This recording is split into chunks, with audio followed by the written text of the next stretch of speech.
Un château médiéval baigné par la mer, des collines verdoyantes et des petits ports de pêche typiques, c'est la carte postale de Jersey, une île britannique située à quelques kilomètres des côtes françaises. Pas plus grand qu'un département, Jersey accueille chaque année près d'1 million de touristes. Un petit coin de paradis au cœur de l'Europe, jusqu'à ce coup de tonnerre. Nous ne pouvons pas ignorer le fait que nous avons découvert des restes partiels de 5 enfants dans les caves du bâtiment. Nous ne savons pas comment ils sont morts, ni quand, mais les faits sont là. Il y a des restes d'enfants enterrés ici, et c'est une pensée horrible. L'île tranquille bascule dans le film d'horreur. La police fouille le sous-sol de cette bâtisse victorienne, les Hauts de la Garenne, un ancien orphelinat. En plus des ossements humains, on découvre une salle de torture.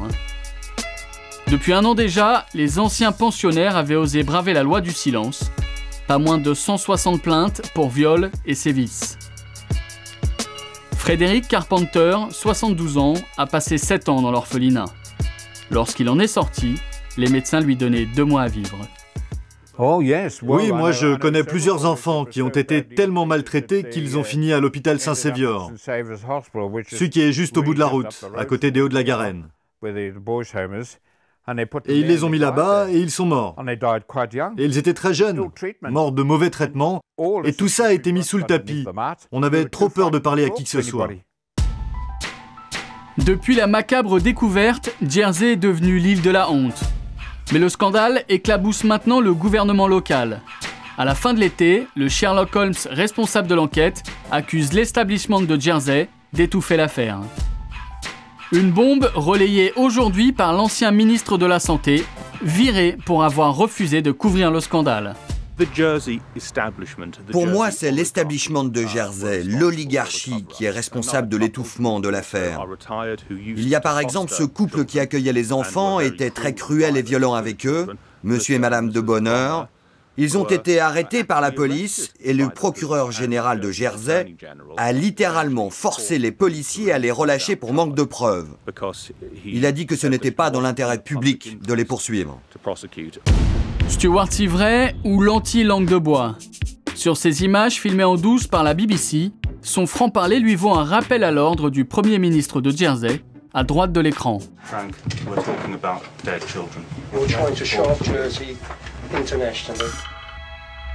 Réputation de l'île contre devoir de vérité, manifestement le patron de Jersey a choisi son camp et imposé la discipline au sein du gouvernement. Ben Shenton est le nouveau ministre en charge du dossier brûlant des Hauts de la Garenne. Désormais, le message est clair, circuler, il n'y a rien à voir. Il n'y a eu aucune preuve qu'il y ait eu des tentatives pour étouffer l'enquête et je ne vois pas pourquoi il y en aurait. Nous sommes un livre ouvert. D'ailleurs, je ne pense pas que vous puissiez trouver une société aussi ouverte que la nôtre.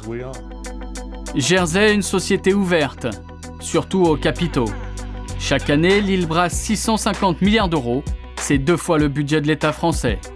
Depuis les années 60, l'île est un paradis fiscal qui doit son succès à sa culture du secret. Recettes gagnantes, ni taxes, ni impôts, ni scandales. Nous avons des clients privés, mais aussi des entreprises.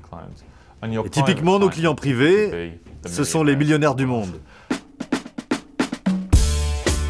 Robert Kirby est un VRP de luxe chargé par le gouvernement de vendre les charmes de l'île.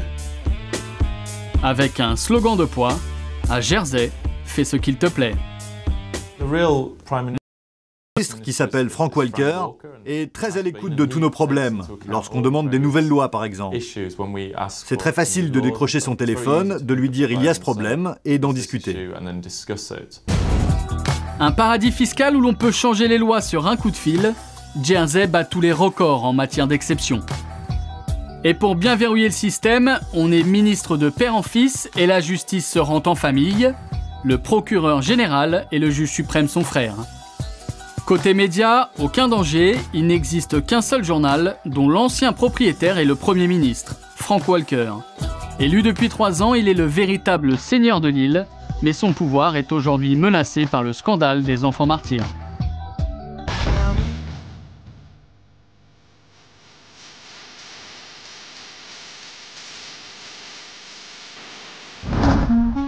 Caricatures et photomontages, mais aussi pétitions sur Facebook pour réclamer sa démission.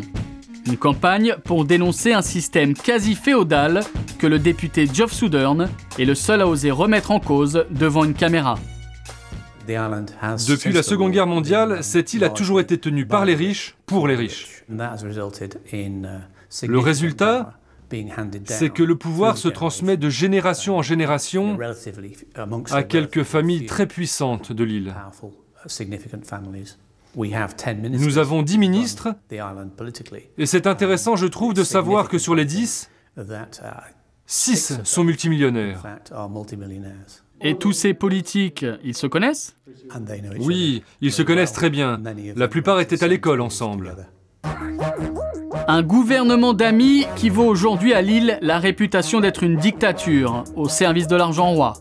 Un sentiment d'impunité qui ne passe plus auprès des natifs de l'île. John Hayes est un ancien de la Royal Air Force qui a basculé dans l'opposition. Aujourd'hui, il nous emmène à un meeting du comité attaque avec son compère Maurice.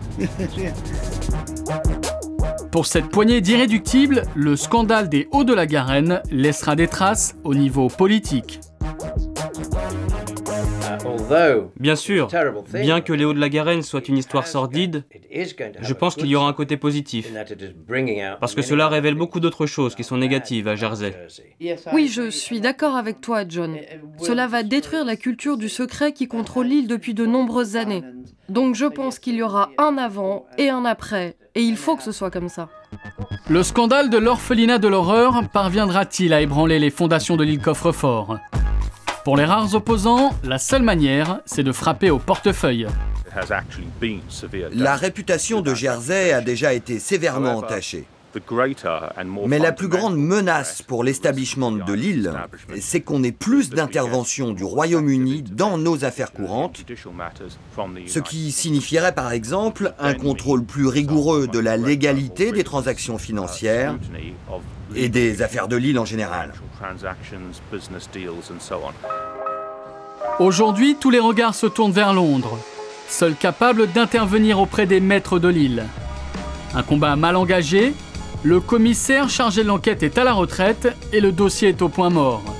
Ça tombe bien, Jersey vient de décrocher la 3e place au classement des îles les plus riches du monde.